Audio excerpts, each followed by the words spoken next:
हरे कृष्णा। राधे राधे। कैसे हैं आप? कान्हा जी की कृपा से आप सब ठीक होंगे। राधे राधे।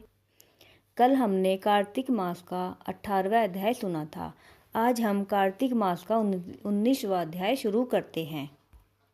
श्री नारद जी बोले, जलंधर के नगर में जाकर विष्णु जी ने उसकी पतिव्रता स्त्री वृंदा का पतिव्रत धर्म भंग करने का विचार किया।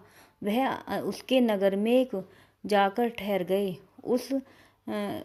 उस राम में उसे स्वप्न दिया।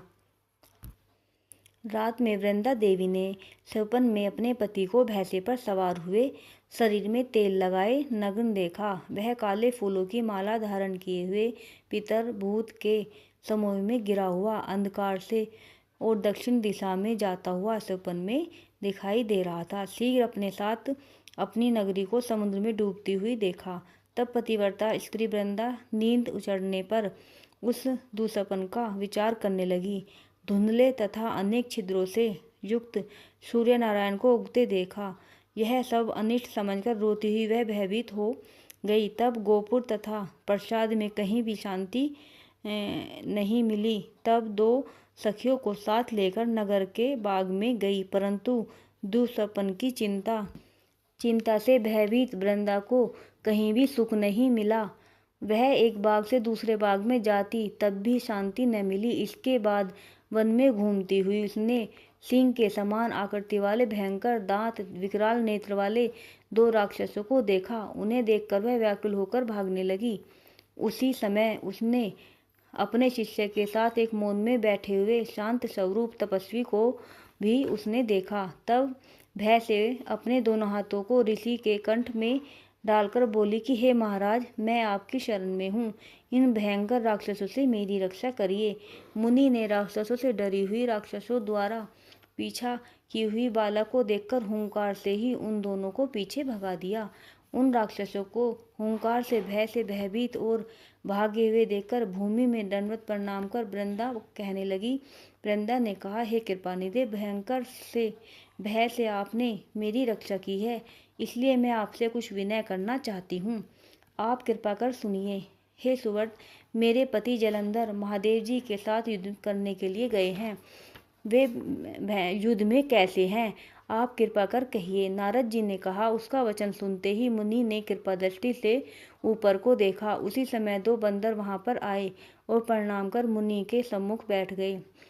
तब वे दोनों बंदर मुनि की प्रकृति का संकेत पाकर आकाश मंडल में उड़ गए और क्षण भर में ही लौटकर मुनि के सामने प्रणाम कर बैठ गए। दोनों बंदरों के हाथ में मृत जलंधर का सिर सहित धड़ देखकर वह पति विनाश से दुख से मूर्छित होकर पृथ्वी पर गिर पड़ी। मुनि ने वृंदा के ऊपर कमंडलू का जल छिड़ककर संचेत किया।